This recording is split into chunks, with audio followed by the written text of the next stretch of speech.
First of all, let me offer you the apologies of Nana Dr. Susubribi Asante, who, for some reasons of the state, had to go to Asokore and is unable to be with us here. It was with great diffidence and some trepidation that I agreed to stand in for Nana Dr. Susubribi Krobia Asante. Unlike Nana Krobia Asante, I am not one of Professor Kwapong's peers. I was still in my mother's womb when he was enrolled at the Kwapong Presbyterian Junior School at the age of 8. In 1938, he entered Standard 4 at the Kwapong Presbyterian Senior Boarding School and completed Standard 7 in 1940. From January 1941-48, he was at Achimota College, where he earned his London Intermediate BA degree in 1947. Nana tells me that at Achimota School, Alex Kwapong easily stood out as the most outstanding student. He was the pride of the school and every student's role model. After a year's stint as a teacher at the college, Alex Kwapong proceeded to King's College, Cambridge, on Achimota College scholarship and was awarded a triple first in classics in 1951. From 1951 to 53, young Kwapong was employed as a lecturer in the Department of Classics in Lagos. While teaching at the department, he completed and successfully defended a dissertation for the award of PhD degree by the University of Cambridge. He had been teaching at the Department of Classics for 8 years before I was admitted to Legon to study for a bachelor's degree at the Department of History in October 1959. After a year's sabbatical leave at Princeton, as a visiting professor, he was appointed Pro-Vice Chancellor to assist Dr. Cruz Corner O'Brien, who was then the Vice Chancellor. 3 years later, at the age of 39, he was appointed the first substantive Ghanaian Vice Chancellor to head Ghana's premier university in 1966. So I began my teaching career as a lecturer in the Department of History in October 1967, during Professor Kwapong's tenure as Vice Chancellor. Alex Kwapong's tenure coincided with the overthrow of President Nkrumah after nearly 10 years of his struggle to lift Ghana out of the quagmire of underdevelopment into which our country had sunk during 83 years of colonial rule.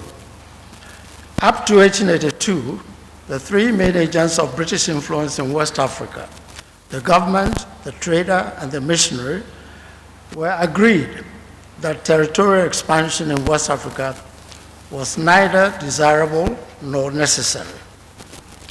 But as Britain's Industrial Revolution accelerated from 1830s to reach full maturity in the 1860s, there was a rethink, especially after 1880. Prime Minister Gladstone, speaking in the House of Commons on 12 March 1885, described colonialism as the execution of the great purpose of providence for the advancement of mankind. Nearly a decade earlier, King Leopold of Belgium had declared at the Brussels Conference of 1876 that his International Association for the Exploration of the Congo aimed, quote, to open to civilization the only part of our globe where it has not yet penetrated.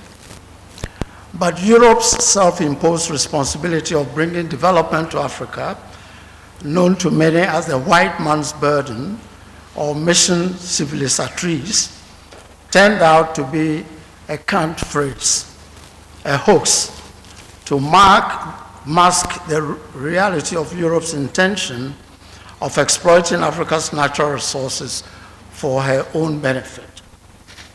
In retrospect, a famous French colonial administrator wrote in 1921, quote, it is not altruism that leads us to Africa, at least as a nation. At times, we wish to ensure outlets for our trade and sources of raw materials for our industry. At times, we felt the need to protect the security of our nationals, or the need not to be outdone by foreign rivals. In no case do I find, as the motive force of our colonial expansion in Africa, the real and reasoned wish to contribute to the welfare of our colonial peoples, unquote. In his book, Africa Must Unite, Nkrumah quotes Albert Soro, French colonial secretary, as saying in 1923, quote, "At the start, colonialism was not an act of civilization, nor was it a desire to civilize. It was an act of force, motivated by interest. The people who set out to seize colonies in different lands were thinking primarily of themselves and were working for their own profits and conquering for their own power.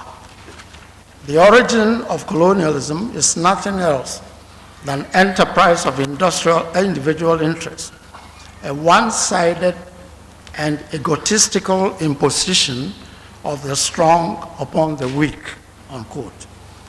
Thus, for close to 83 years, Europe supplied Africa with industrial goods in exchange for industrial raw materials in the form of gold, palm oil, rubber, cocoa, at giveaway prices determined by the colonial regimes, not to mention the depletion of Ghana's forest cover and other natural resources.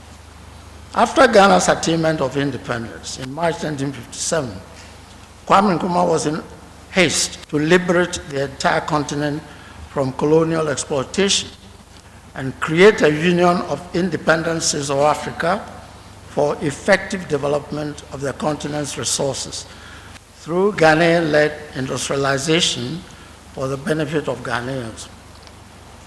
He saw that as the only way to bring prosperity to Africa's teeming population, and thereby demonstrate to the world that the black man was capable of running his own affairs. Professor Kwapong, as the first substantive African vice-chancellor of the University of Ghana, had a crucial role to play in the socio-economic and cultural transformation of Ghana. Colonialism had disorientated the African and made him an inferior copy of the white man. As Nkrumah himself put it, he was neither fish nor fowl, having been taught to regard African culture and tradition as barbarous and primitive. He cited the case of Portuguese Africa, where the colonizers, thinking it was a mistake on the part of God to make the African, sought by the assimilado policy to correct this divine error. The University of Ghana was expected to research into Ghana's history and culture to help not only to instill pride in African identity, but also to turn Legon into a center of excellence for the pursuit of research that would undergird Ghana's modernization and development agenda.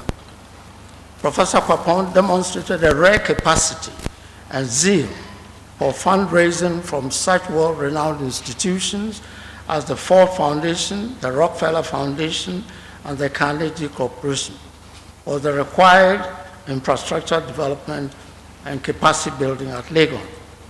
His capacity building include offering the junior academic staff opportunity for training and exposure in some of the world's finest and renowned centers of academic excellence.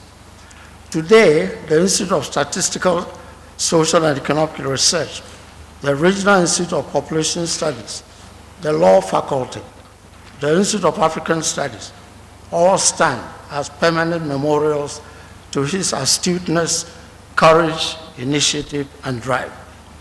As a person, Professor Kwapong was gregarious, affable, and possessed of a great sense of humor, which advertised his presence in senior common rooms on campus. On the outside, these traits bespoke a fun-loving easygoing administrator. But behind that exterior lay a streak that bore all the hallmarks of courage of conviction, resilience, singleness of purpose, and resolution. These were the qualities that guaranteed success in whatever he set out to do in his 10-year tenure as Vice Chancellor. Above all, Professor Kwapong was a great family man, proud of both his nuclear and extended families, and a great source of support and comfort to them. As we remember him today, with the great esteem in which his memory is held, give succor and strength to his family and loved ones in their moments of sadness. Thank you all.